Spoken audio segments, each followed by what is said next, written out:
G'day guys, I'm Adam from the Wangaratta Vet Clinic. I love running, and as a vet I often get asked questions about what's safe and what's healthy for your pets when it comes to exercising.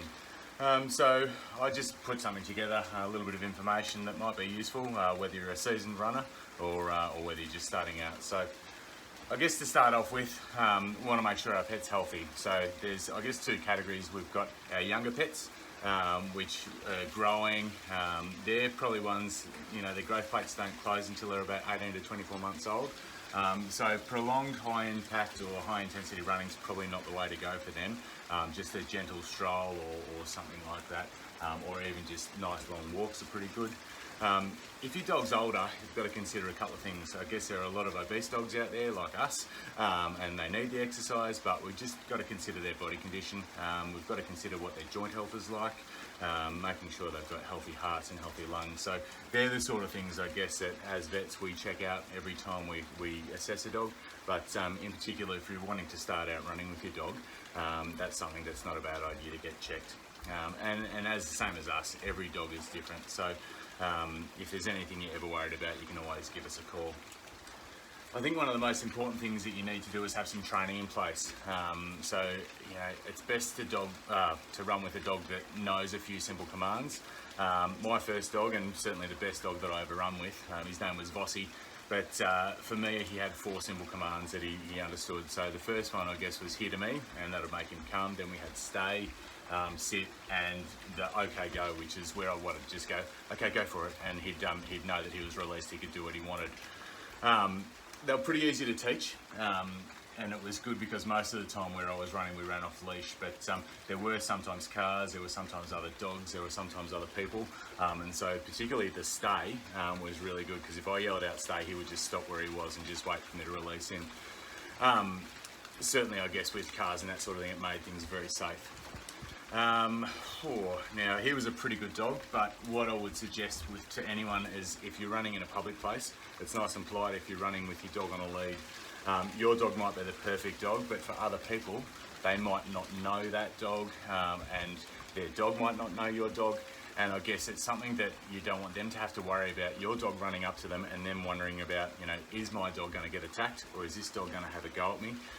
So having a lead is I think, just courteous and polite. So it's something that I think we really should do when we're running with our pets. You don't have to have them on the lead all the time, but just having it there and knowing that you can use it is really, really useful. When we're talking about, I guess, leads and the equipment that you might need, I guess light stuff, the same as what we like, light shoes and light clothes and those type of things. It's really important that your dog's not burdened down. I don't really like the metal choker collars and those sort of things. I think there are better ways to do stuff with your dog, but I think having a nice light lead, preferably one if you're running sort of in the dark and that sort of thing. Here comes one here.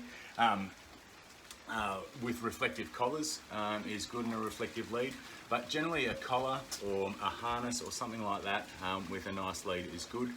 The gentle leader harnesses that go around the face, they work very well, especially if your dog's a bit of a puller, which we know a lot of our dogs get excited and can do. The lead itself, don't use one of those retractable leads if you can avoid it. What they allow the dog to do is get momentum, essentially, and if you're running this way and they're running that way, they get a bit of momentum up, and then that hits, it's potentially going to pull you off balance, and is not going to make your running really enjoyable. So I use a small, maybe 1.5 meter long lead, a fixed length one that's nice and light. And generally, if you teach your dog to run beside you, you can be running, the dog will run beside you, and you generally don't have any pull on that lead at all. Collars, they should be well fitted, so you don't want them to be tight. Obviously, none of us want to run with something tight restricting around our neck. But we want them to be loose enough, but not too loose that they're going to slip over your dog's head, just in case your dog gets frightened or scared or decides to pull back when you're running. We want that to stay on. So my rule of thumb is being able to slip 2 fingers underneath the collar pretty comfortably. That generally works pretty well. Doesn't restrict the breathing, and it certainly reduces the chances of them having any chafing or anything like that. Now, we all know chafing is no good when we're running. You certainly don't want that around your neck there. So One of the other things I'm going to talk about in our next little segment is just how to make that run pet friendly and how you should run with your dog. So that's going to be the next instalment from me of exercising with your pets. If anyone has any questions or comments, feel free to send them on to me, and hopefully you get better days than today. It's pretty shitty out here. There's a fair bit of rain, so there'll be no running from me today. Cheers guys, take care.